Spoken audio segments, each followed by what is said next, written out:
இந்த பாஜக அரசு நம்மள கொஞ்ச நெஞ்ச கொடுமையாங்க செய்து பீகார்ல 65 லட்சம் வாக்காளர்கள் ஓட்டர் லிஸ்ட்லயே காணோமா. இது என்ன பெரிய விஷயம்? இதை தாண்டி இன்னொரு விஷயம் இருக்கு. இந்த எதிர்கட்சிகள்லாம் ரொம்ப சிம்பிளா சொல்ற மாதிரி சொல்லணும்னா, ஓட்டு திருட்டு. வீட்டு நம்பர் 0ன்னு போட்டெல்லாம் ஓட்டர் ஐடி கார்டு கொடுத்துருக்காங்கன்னா பாத்துக்காங்களேன்.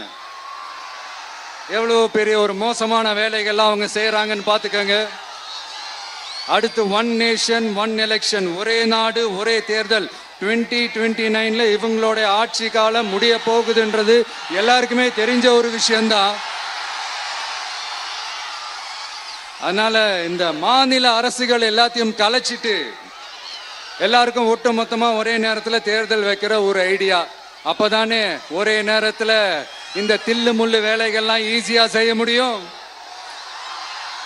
இதுக்கு பேர் என்னங்க? ஜனநாயக படுகொலை தானே. அடுத்து டீலிமிட்டேஷன், பார்லிமெண்ட் தொகுதிகள் மறுசீராய்வு.